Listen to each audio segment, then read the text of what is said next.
Hi guys, welcome to my channel. This is the part 2 of SST History, Chapter 12 India After Independence.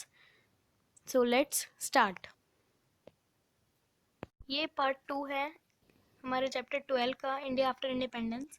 इस part में हम planning for economic development और उसके आगे का topic discuss करेंगे। तो इसमें प्लानिंग फॉर इकोनॉमिक डेवलपमेंट में क्या है, देखिए ये जो आपका प्लानिंग है इकोनॉमिक डेवलपमेंट के लिए, वो भी एक इंडिया का एक बड़ा चैलेंज था इंडिया के सामने।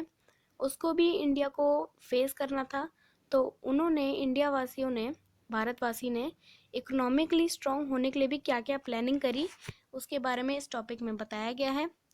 तो इसमें देखिए, इसमें क्या है कि in the previous chapter we discuss about how British exploited the Indian economy. पहले वाले चैप्टर में हमने पढ़ा था कि ब्रिटिश ने इंडिया की कमर कैसे तोड़ के रख दी थी, बिल्कुल उन्हें एक्सप्लॉइट कर दिया था, नष्ट कर दिया था, और उनके ट्रेड्स, हैंडीक्राफ्ट सब कुछ नष्ट कर दिए थे। और जो इंडिया की वेल्थ थी वो भी अंग्रेज इंग्लैंड ले गए, ठीक है, और उन्होंने इंडिया की अर्थव्यवस्था को खंडर में बदल दिया। However, the political freedom has no meaning without economic strength.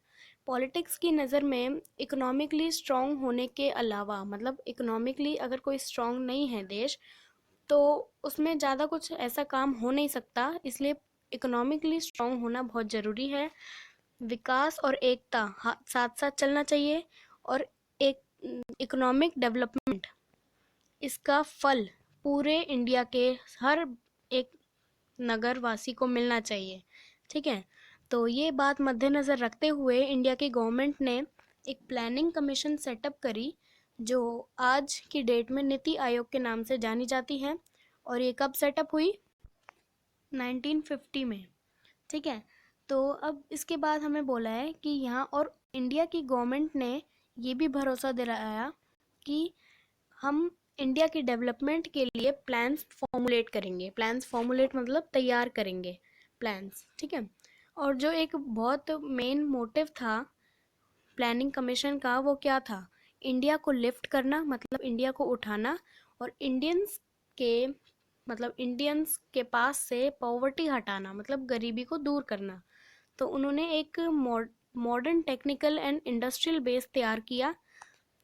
तो जो कमीशन थी, प्लानिंग कमीशन, उसने बहुत ज़्यादा हेल्प करी गवर्नमेंट को इकोनॉमिक डेवलपमेंट के लिए सुटेबल पॉलिसीज़ को एग्जीक्यूट करने में और डिज़ाइन करने में, ठीक है। तो ये हेल्प किसने करी थी? प्लानिंग कमीशन ने, जो 1950 में आई थी, ठीक है। उसके बाद बोला है कि पंचवर्षीय योजना जो थी, उसने भी इंडस्ट्रियल डेवलपमेंट और एग्रीकल्चरल डेवलपमेंट दोनों की नींव स्ट्रॉन्ग करी थी।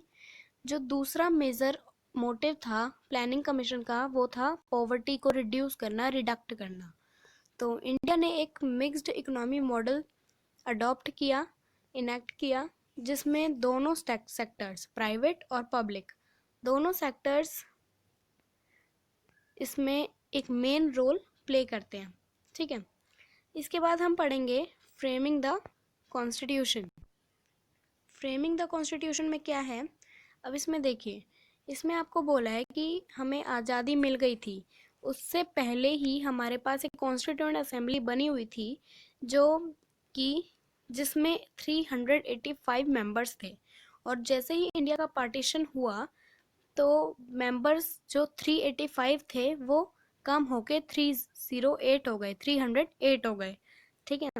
तो सारे बड़े और छोटी कम्युनिटीज़ वीकर सेक्शन को इंक्लूड करके, मतलब मिला के, एक प्रॉपर रिप्रेजेंटेशन बनाती हैं कॉन्स्टिट्यूएंट असेंबली में। मतलब कॉन्स्टिट्यूएंट असेंबली में कोई भी अपना जजमेंट दे सकता है, एक वीकर सेक्शन भी और एक बड़ा भी, छोटा भी, कोई भी बंदा, ठीक है। और उसके बाद बोला है कि राजेंद्र प्रसाद इलेक्टेड थे, मतलब उन्होंने चुनाव लड़ा, जो चेयरमैन थे। और डॉक्टर भीमराव अंबेडकर भी चेयरमैन थे, लेकिन ड्राफ्टिंग कमेटी के।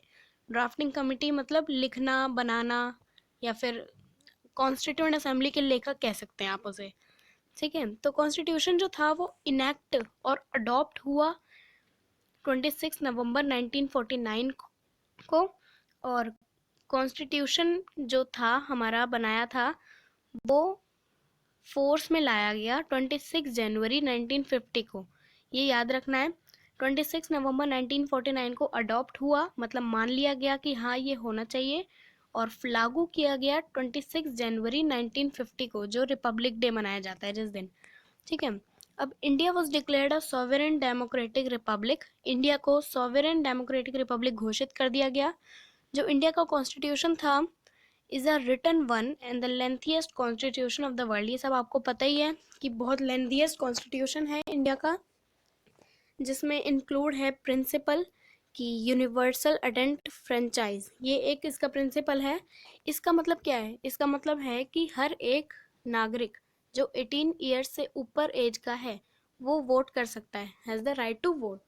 ठीक है। नेक्स्ट इसका फीचर है कॉन्स्टिट्यूशन का कि जो सिटीज़न है हमारे इंडिया में वो लॉ के सामने, लॉ की नज़र में इक्वल हैं, चाहे वो कास्ट के बेस पे हो, रिलीजन के बेस पे और सेक्स के बेस पे। ठीक है। उसके बाद थर्ड फीचर है कॉन्स्टिट्यूशन का कि स्पेशल प्रिविलेज पुअर सेक्शन को भी, बैकवर्ड को भी, सबको प्रिविलेज मिलेगी, सुविधा मिलेगी। ठीक है। प्रिविलेज मतलब सुविधा। अब इसके बाद आता है आपका our constitution has established a federal system of government. इसका मतलब फेडरल सिस्टम मतलब स्टेट और सेंटर दोनों की पावर्स अलग अलग डिस्ट्रीब्यूट हुई हैं, इसको फेडरल सिस्टम कहते हैं। ठीक है। उसके बाद बोला है कि it has made the centre strong but at the same time sufficient powers has also been given to the states and it has provided 3 list for purposes of legislation and administration. अब हमारे पास एक 3 list आ जाती हैं। वो कौन कौन से list हैं? स्टेट लिस्ट, यूनियन लिस्ट और कॉन्करेंट लिस्ट। ठीक है। अब इसमें पहली है आपकी यूनियन लिस्ट। यूनियन लिस्ट में क्या होता है? यूनियन लिस्ट में वो सारे सब्जेक्ट आते हैं जो इंडिया की इम्पोर्टेंस से जुड़े हुए हैं। जैसे इंडिया की इम्पोर्टेंस से जुड़े हुए हैं मतलब डिफेंस अफेयर्स, फॉरेन अफेयर्स, जो कि सेंटर के कंट्रोल में रखे हुए हैं। सेंटर मतलब हमारा एक देश, उसके कंट्रोल में है। ठीक है। अब दूसरी लिस्ट आती है आपकी स्टेट लिस्ट।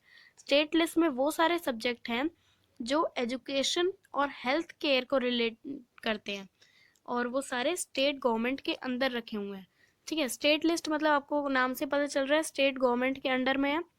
अब थर्ड लिस्ट आती है कॉन्करेंट लिस्ट। कॉन्करेंट लिस्ट में वो सारे सब्जेक्ट हैं जो फॉरेस्ट और एग्रीकल्चर से रिलेट करते हैं। ठीक है। मतलब ये थोड़ा आपके जियो से रिलेट है, फॉरेस्ट एंड एग्रीकल्चर। उसके बाद है the parliament and the state legislature have equal powers to make laws on subject included in this list. अब जो हमारा पार्लियामेंट है और स्टेट लेजिस्लेचर, इन दोनों के पास पावर है इस लिस्ट में लॉज बनाने की। इस लिस्ट मतलब कॉन्करेंट लिस्ट, कॉन्करेंट लिस्ट में लॉज बनाने की पावर पार्लियामेंट को भी है और स्टेट लेजिस्लेचर्स को भी है। ठीक है। अब नेक्स्ट टॉपिक आता है हमारा India and her neighbours. India and her neighbours मतलब इंडिया के पास जो जो नेबरिंग कंट्री हैं, मतलब पड़ोसी देश हैं, उनके बारे में। अब आप सबको पता है India has always followed the policy of maintaining good relations. India हमेशा वो ही पॉलिसी फॉलो करता है जिसमें मतलब रिलेशंस बना रखे हों, अच्छे रिलेशंस बनाने में विश्वास करता है इंडिया। ठीक है। और उसमें हमेशा एक पॉलिसी है म्यूचुअल ट्रस्ट की। म्यूचुअल ट्रस्ट मतलब आपसी विश्वास, जो कॉपरेशन को अंडरस्टैंड करता है। अब इंडिया के वो नेबरिंग कंट्री कौन कौन से हैं? China, Nepal, Bhutan, Bangladesh, Myanmar, Pakistan, Afghanistan and Sri Lanka.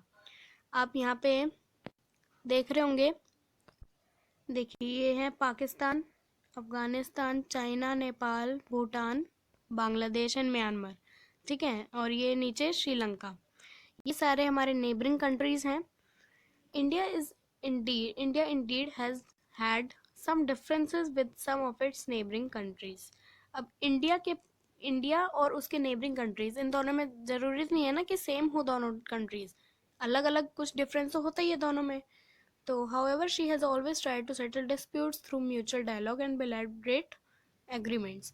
अब इंडिया से अगर किसी का भी झगड़ा हुआ हो तो वो कोशिश करता है इंडिया कि आपसी बातचीत में ही झगड़ा सुलझ जाए। और इंडिया ने आज तक किसी तीसरे देश को बीच में इंटरफेयर करने को नहीं लाया। मतलब जैसे किसी दो देश में लड़ाई चल रही है और कोई तीसरा देश आके बोले कि नाउ हम सॉल्व करें, तो इंडिया वो अग्री नहीं करता इंटरफेरेंस। ठीक है, किसी भी दूसरे देश की पावर इंडिया इंटरफेरेंस नहीं करने देता, वो अपने आप से केस सॉल्व कर लेता। आगे का टॉपिक हम नेक्स्ट वीडियो में डिस्कस करेंगे। Thanks for watching my video.